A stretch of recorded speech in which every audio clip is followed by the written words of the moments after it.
تم لوگوں نے پچھلے 100 سال کے اندر 60,000 کتابیں ہمارے پروفٹ کے خلاف لکھی ہیں, اور ان 100 سالوں میں جس تیزی سے دین پھیلا ہے وہ پہلے 1300 سال میں بھی نہیں پھیلا.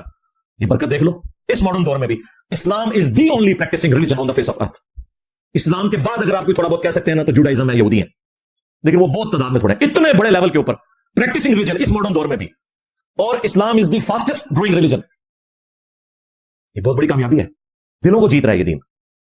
حالانکہ دنیا کے سارے ادیان, ان کے ریسورسز, ان کے بڑے بڑے جو پادری ہیں, علماء ہیں, پریسٹ ہیں, بشپ ہیں, وہ اسلام کے خلاف پروپیگنڈا کرتے ہیں, پھر بھی اسلام کو اللہ تعالیٰ نے دن بدن ترقی دی ہے. تو یقیناً اس میں کوئی حکمت ہے. آج مسلمان اپنے بھول پن میں خوش ہو رہے ہیں کہ جی ایران نے حملہ کر دیا, بڑی جرت دکھائی, بالکل دکھائی, لیکن اس میں سے کچھ بھی نہیں نکلے گا. وہ حملہ اس لیے کیا کہ ایران کے اوپر بھی اسرائیل نے ایک اٹیک کیا تھا, ان کی ایمبیسی کے اوپر, جو ملک کے اوپر اٹیک تصور ہوتا ہے, اس کا بدلہ انہوں نے لے لیا. جنگ نہیں چھیڑ سکتا کوئی بھی دنیا کا مسلمان ملک, ان کے ساتھ جنگ نہیں چھیڑ سکتا. ہم سائنس اور ٹیکنالوجی میں اتنے پیچھے رہ گئے ہیں کہ ہمیں اس لیول پر آنے کے لیے بہت ٹائم درکار ہے. آپ دیکھیں کس طرح وہ بھیڑوں کی طرح ایک جگہ اکٹھے ہوئے ہیں. یو کے نے اپنے علیحدہ سے جہاز اڑائے ہیں ان ڈرونز کو گرانے کے لیے. آئرن ڈوم سسٹم نے اپنا پیرلل میں کام کیا ہے, امریکہ نے علیحدہ سے کیا. خود ہمارا ایک مسلمان ملک اردن, انہوں نے اپنی سرزمین دی ہے. باقی ان کی جو ہمت اتنی بھی دکھانا سلام ہے. کوئی میری باتوں کو یہ نہ سمجھے کہ میں کوئی ایران کے بارے میں وہ کچھ سوچتا ہوں جو کہ وہابی لوگ سوچتے ہیں کہ جی یہ اندر سے امریکہ سے اور اسرائیل سے ملا ہوا ہے. اگر کوئی امریکہ اور اسرائیل کے ساتھ ملے ہوئے ہیں تو وہابی سعودی عرب کے عرب ملکوں کے ملے ہوئے ہیں جو اسرائیل سے دوستیاں گانٹ رہے تھے. لیکن ریئلٹی کو سمجھیں, اس طرح کی خوابوں کی دنیا میں ہمیں نہ رکھیں. آج لیٹسٹ فگر سے مجھے نہیں پتا, کچھ عرصہ پہلے تک تو 46,000 ان کی کرنسی ہونا تو $1 بنتا ہے. یہ ایران کی صورتحال ہے. سینکشنز لگ گئی ہیں, ابھی اس واقعے کے بعد اور لگا رہے ہیں ان کے اوپر. افغانستان جہاں آپ سمجھتے تھے کہ خلافت راستہ قائم ہو گئی ہے, چوری کی اکانومی کے اوپر چل رہی ہے, پیسے پورے کرنے ان کے ہر مہینے میں ان کو ایک مصیبت پڑی ہوئی ہوتی ہے. آپ کو ایسے ویلاگ دکھاتے ہیں وہاں پہ لیتھیم نکلا ہے, فلاں ہو گیا, یار جاؤ وہاں کے لوگوں سے پوچھو, بےچارے رو رہے ہیں کہ ہم پاکستان سے ہمیں نکال دیا, وہاں جا کے کم از کم 2 وقت کی روٹی تو پوری کر سکتے تھے. اجڑ گیا ملک. اس طرح کی زندگی ہم نے گزارنی ہے دنیا میں, ہم اس لیے ہیں. مثالیں یہ صحابہ کرام کی اور وہ دیتے ہیں, بھائی انہوں نے یہ چیزیں ارن کی تھی, ہم نے جو ارن کیا ہوا تھا صحابہ کرام کی قربانیوں سے وہ بھی ضائع کر دیا.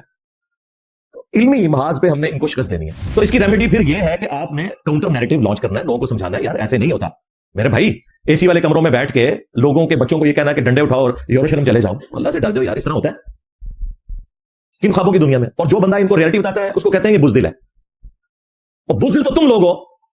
تم لوگوں سے ایک بندہ یہ پوچھ لے کہ ٹی ایل پی کو آپ جانتے ہیں تو وہاں نکل جائے ساتھ ہی کہ مجھے تو پتہ ہی نہیں ہے, اور میں نے 5 مرڈر اٹیمپٹ بھگتے ہوئے ہیں ٹی ایل پی کے موٹیویٹڈ لوگوں کے. مجھے کوئی کہہ رہا ہے کہ میں بزدل ہوں. ہم تو دلیری سے بیان کر رہے ہیں.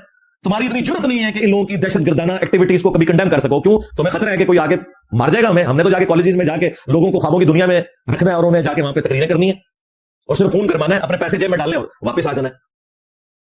ان ویڈیوز میں, جن ویڈیوز کے اندر KFC اور میکڈونلڈس کے اوپر پابندی کی باتیں ہو رہی ہیں, ان پہ KFC کے اشتہارات چل رہے ہیں, یوٹیوب سے کمائی ہو رہی ہے. واہ واہ واہ واہ. اور باتیں انجینئر صاحب کو, ہم نے تو اپنا مڈ رول ان چیک کیا ہوا ہے. یہ جو کچھ عرصے سے اشتہار چلنے شروع ہوئے ہیں نا, کہ نومبر 2023 کے بعد یوٹیوب کی پالیسی آئی ہے کہ شروع والا جو اشتہار ہے وہ زبردستی چلاتے ہیں, اس کے اوپر ہمارا اختیار انہوں نے ختم کر دیا. تو وہ بشپ جہاں پہ بھی جاتا ہے 5 اعتراضات اٹھاتا ہے, اور مسلمان بجائے اس کے کہ ان باتوں کا علمی جواب دیں, ان کی کتابوں سے دیں, اپنا مقدمہ دنیا کے سامنے رکھیں. یہ اس طرح کے پاگل قسم کے نوجوان ہیں جو جا کے دہشت گرد حملہ کرتے ہیں, اور جب اسے پوچھا جا رہا ہے وہ کہہ رہا ہے جی اس نے اسلام کی اور پیغمبر اسلام صلی اللہ علیہ وسلم کی توہین کر دی ہے. بھائی اس نے جو کچھ بیان کیا وہ ان کا عقیدہ ہے, توہین کیا کو گالی نکال دی ہے. اس نے یہ کہا کہ بھائی محمد صلی اللہ علیہ وآلہ وسلم یا اسلام نے آپ کے آخرت میں کام نہیں آنا, نہ ہندوازم نے کام آنا ہے, نہ بدھائزم نے کام آنا ہے, بلکہ کرسچینٹی ٹرو ریلیجن ہے. اس میں کون سی گستاخی ہوگی؟ اس نے اپنا عقیدہ بیان کیا. وہ شخص جس کے بمشکل 200K سبسکرائبر تھے یوٹیوب کے اوپر, آج اس کی ہر ویڈیو جو ہے ملینز میں جا رہی ہے, اس پاگل بچے کی وجہ سے, اس دہشت گرد کی وجہ سے. اور سب سے بڑے مجرم وہ لوگ ہیں جو اس طرح کے دہشت گرد تیار کرتے ہیں. اس کے ماں باپ بھی کہہ رہے ہیں کہ یہ بس متاثر تھا کسی جہادی تنظیم سے. اب وہ 16 سال کا بچہ, اسے کتنا دین پتا ہوگا؟ یا تو 100 سال کے بابوں کو, مفتیوں کو دین کا نہیں پتا. مجھے بتائیں 16 سال کے بچے کو کیا دین آتا ہوگا؟ ٹوٹل دین اس کا یہی ہوگا کہ مار دو جی اس کو, کیونکہ یہ اسلام کے اوپر اعتراضات کر رہا ہے. یہ تو مسلمانوں نے اپنی شکست کی اناؤنسمنٹ کی ہے کہ ہمارے پاس ان کی باتوں کے جواب نہیں ہے, ورنہ تو علمی جواب آنے چاہیے تھے نا. اور یہ جو میں مذمت کر رہا ہوں, یہ وہاں پر جتنے رہنے والے مسلمان علماء ہیں انہوں نے پبلکلی پریس کانفرنس میں آ کے مذمت کی ہے اس دہشت گرد کے حملے کی اس چرچ کے بشپ کے اوپر. یہ نہ سمجھیے گا یہ میرا تفرد ہے. ہاں, یہاں بیٹھ کے تو آپ نعرے مار سکتے ہیں, آپ وہاں بیٹھے ہونا, پھر میں دیکھتا ہوں کون نعرے مارتا ہے, کیونکہ آپ کو گراؤنڈ ریئلٹیز کا پتا ہوگا. تو یار اس طرح تو نہیں ہوتا, دنیا میں ایسے نظام تو نہیں چلتا. اب آپ چاہ رہے ہیں کہ وہ آسٹریلیا میں جو ہمارے بچے پڑھنے کے لیے جا رہے تھے, جس طرح کسی زمانے میں یورپ سے بچے بغداد پڑھنے, اسپین پڑھنے جاتے تھے, آہستہ آہستہ یورپ نے ترقی کی. ہمیں بھی اگر ایک امید لگ گئی ہے کہ آج ہمارے بچے ان یونیورسٹیز میں جا کے پڑھیں گے, کل کو کوئی ہماری بھی کایا کلب ہو جائے گی, تو وہ اب پابندیاں لگا دیں مسلمانوں کے اوپر کہ آپ کو یہاں آنے کی ضرورت نہیں ہے. یہ ایک بندہ حرکت کرتا ہے,